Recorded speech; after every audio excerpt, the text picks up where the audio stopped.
German ज़बान सीखने का सफ़र वाकई हैरत अंगेज़ होता है। कभी-कभी सिर्फ एक छोटा सा लफ्ज़ और उसकी पेचीदगियाँ पूरी की पूरी कहानी बदल कर रख देती हैं। आज की इस गुफ्तगू में हम जर्मन ज़बान के इंतहाई अहम बेस वर्ब रिख्टन और इसके प्रीफिक्सेस का गहराई से तज्जिया करेंगे। सोचने की बात है कि सिर्फ एक छोटा सा प्रीफिक्स शामिल करने से इस लफ्ज़ का मतलब एक टूटी हुई साइकिल को ठीक करने से सीधा किसी को सजाए मौत देने तक बदल जाता है।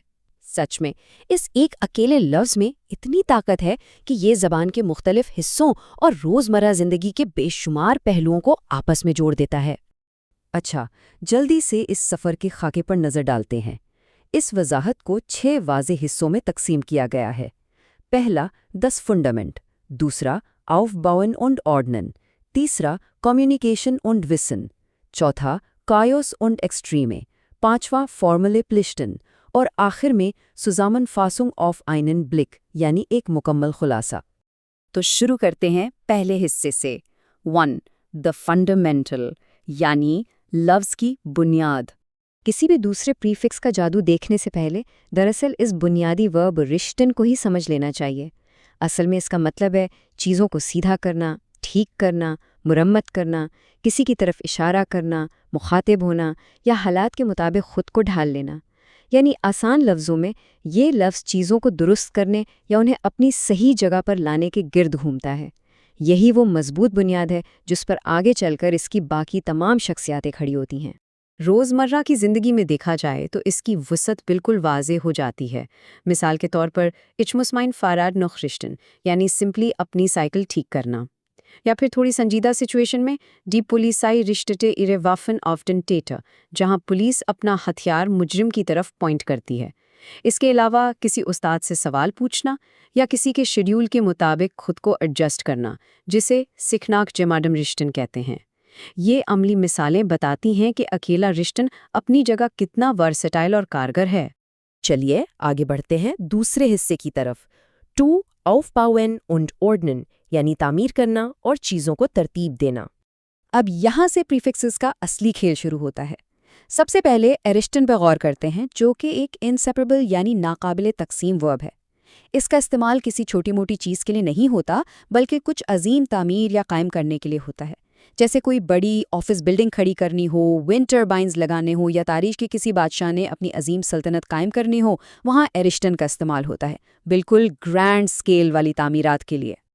खैर, लफ्ज़ ऑफरिश्तन के बारे में जो बात सबसे दिलचस्प है वो ये है कि इसके 2 बिल्कुल मुख्तलिफ मगर बहुत गहरे मायने हैं।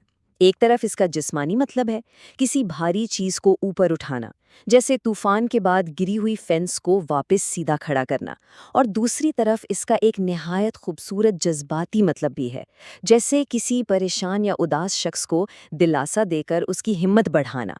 उस जज्बाती तौर पर ऊपर उठाने को भी ऑफ रिश्तन ही कहा जाता है ना हैरत अंगेज़? इसके बाद रोज़मर्रा की तरतीब के कुछ बहुत आम अल्फाज आते हैं। आइन रिख्टन, है रिख्टन और थोड़ा पुराने ज़माने का लफ्ज़ फो रिख्टन। सोचिए, अगर कोई नई जर्मन अपार्टमेंट में शिफ्ट हो रहा है तो घर को फर्निश करने के लिए आइन रिख्टन ही इस्तेमाल होगा। नया लैपटॉप या सॉफ्टवेयर सेटअप करना हो तो वहाँ भी यही लफ्ज़ चलेगा। और हाँ, मेहमानों के आने से पहले कमरे को साफ सुथरा और तैयार करना है रिख्टन कहलाता है। इन अल्फाज के बगैर घर और दफ्तर की तरतीब का जिक्र करना तकरीबन नामुमकिन है। अब आते हैं तीसरे हिस्से पर। 3. कम्युनिकेशन एंड विसन यानी मुवासलात और मालूमात। तरतीब और तामीर से निकलकर अब ज़रा ऐसी सिचुएशंस देखते हैं जहां मालूमात शेयर करनी हो या इवेंट्स होस्ट करने हों। ऑस्ट्रिश्टन को तो जर्मन ज़बान का स्विस आर्मी नाइफ ही समझ लीजिए। ये इतनी अजीब और मुख्तलिफ सिचुएशंस में फिट बैठता है कि बस किसी की वालिदा को पैगाम पहुंचाना हो, कैमरे को तस्वीर के लिए परफेक्ट अलाइन करना हो या पूरे देश को ओलंपिक गेम्स होस्ट करनी हो, ऑस्ट्रिश्टन पूरी तरह से काम आता है। और अगर बे या उन्टर का इजाफा कर दिया जाए तो यही रिश्तन सहाफ़त और तालीम का अहम तरीन हिस्सा बन जाता है। बेरिश्तन का मतलब है किसी वाक़े को बिल्कुल गैर जानिबदाराना अंदाज में रिपोर्ट करना, जो जर्नलिज्म में बहुत आम है। और उन्टर रिश्तन का मतलब है एज अ प्रोफेशन पढ़ाना या तालीम देना। दोनों में याद रखने वाली बात यह है कि ये दोनों इनसेपरेबल वर्ब्स हैं, इनके प्रीफिक्सेस कभी अलग नहीं होते। चलिए चौथे हिस्से की तरफ बढ़ते हैं जो थोड़ा ड्रामेटिक है। 4. Chaos and Extreme यानी अफरा तफरी और इंतहाई हालात। یہاں آ کر موضوع تھوڑا سنجیدہ ہو جاتا ہے۔ ان رکٹن کی شخصیت کا دغلا پن تو دیکھیے۔ ایک طرف اس کا مطلب ہے کھانے کو انتہائی خوبصورت اور شاندار طریقے سے پیش کرنا، جیسے کسی ماہر شیف کا تیار کردہ ایلیگنٹ بفے، اور ٹھیک دوسری طرف اس لفظ کا مطلب بالکل الٹ ہے، یعنی شدید تباہی اور کیوس پھیلانا، جیسے کسی طوفان کا پورے شہر میں اتھل پتھل مچا دینا۔ ایک ہی لفظ اور ایک وقت میں خوبصورتی اور تباہی دونوں کا ذکر۔ اب ذرا اس جملے پر ٹھیک سے دھیان دیجیے۔ Beide Schlägerei wurde er übel zugerichtet، یعنی لڑائی میں اسے بری طرح زخمی کیا گیا۔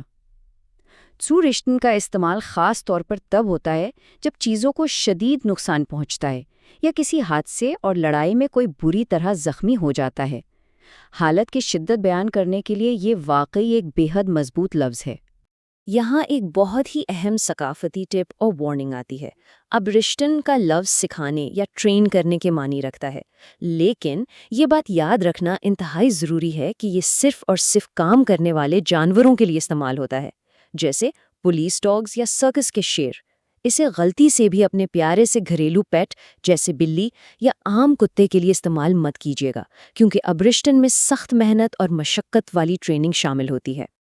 اور اب سب سے شدید اور طاقتور لفظ سامنے آنے والا ہے جو واضح طور پر تاریخی اور قانونی وزن رکھتا ہے، ہنرشٹن۔ اس لفظ کا براہ راست تعلق موت کی سزا سے ہے۔ ہنرشٹن کا بالکل سیدھا اور واضح مطلب ہے کسی کو رسمی طور پر سزائے موت دینا، یعنی ایگزیکیوٹ کرنا۔ ظاہر ہے یہ عام روزمرہ کی گفتگو کا حصہ تو نہیں ہے۔ اس کا ذکر زیادہ تر تاریخی حوالوں جیسے مڈل ایج کے ایگزیکیوشنز یا کسی سنگین کرمنل نیوز رپورٹنگ میں ہوتا ہے۔ یہ اس بات کا ثبوت ہے کہ ہنرشٹن اپنی شکل بدل کر کس قدر سنجیدہ روپ دھار سکتا ہے۔ انٹینسٹی کو تھوڑا کم کرتے ہیں اور چلتے ہیں 5ویں حصے کی طرف۔ 5 فارمیل پفلٹن، یعنی رسمی فرائض۔ جذبات اور تباہی سے نکل کر اب ہم اس خشک، دفتری اور قانونی جرمن زبان یعنی امٹس ڈوئچ کی دنیا میں داخل ہو رہے ہیں۔ یہاں انزرشٹن اور ویرشٹن جیسے انتہائی رسمی الفاظ آتے ہیں۔ یہ دوستوں کی گفتگو والے الفاظ نہیں ہیں، یہ سرکاری نوٹسز، پیپر ورک اور بیوروکریٹک فارمل فرائض میں نظر آتے ہیں۔ ان کے بغیر جرمن ریڈ ٹیپ سمجھنا واقعی سردرد بن سکتا ہے۔ عملاً ان کا استعمال دیکھیں تو انٹرشٹن کا تعلق پیسوں سے ہے، مثلا پارکنگ فیس، ٹیکسز یا چارجز ادا کرنا، اور فرشٹن کا مطلب ہے کوئی رسمی کام یا ڈیوٹی انجام دینا۔ دلچسپ اور تھوڑی مزاحیہ بات یہ ہے کہ اگر کسی جرمن کو اپنے کتے کے گارڈن میں رفع حاجت کرنے کا ذکر تہذیب سے کرنا ہو تو وہ شرافت دکھانے کے لیے اسی رسمی لفظ کا استعمال کرے گا، زائنن نو ترت ورشٹن۔ یہ رسمیت کا اپنا ہی ایک الگ مزہ ہے۔ اور اب ہمارا آخری حصہ، 6th Zusammenfassung auf einen Blick، یعنی the big picture۔ اس تمام گفتگو کا نچوڑ یہ ہے کہ اگر ان 15 وربز کی فہرست پر نظر ڈالی جائے، رخٹن سے لے کر فورشٹن تک، تو سمجھ آتا ہے کہ اس ایک روٹ ورب پر عبور حاصل کرنے کا مطلب دراصل جرمن زبان کے ایک بے حد بڑے اور اہم حصے کو ان لاک کر لینا ہے۔ یہ الفاظ صرف ووکیبلری نہیں ہے، بلکہ زبان کی قدرت اور اس کے انوکھے لاجک کا ایک عملی نقشہ ہے۔ اس ساری وضاحت کے بعد ذہن میں ایک بہت ہی حیرت انگیز سوال ابھرتا ہے۔ سوچیے، اگر صرف ایک چھوٹا سا پریفکس بدلنے سے لفظ کا مطلب ایک خوبصورت ڈائننگ ٹیبل سجانے سے لے کر مکمل تباہی مچانے تک بدل سکتا ہے، تو اس جرمن زبان میں اور کون کون سے ایسے بنیادی وربز چھپے بیٹھے ہیں جن کی شخصیاتیں اتنی ہی مختلف ہوں گی؟ یہ بھاشائی دنیا کا ایک ایسا دلچسپ راز ہے جو مزید دریافت کے لیے پوری طرح کھلا ہے۔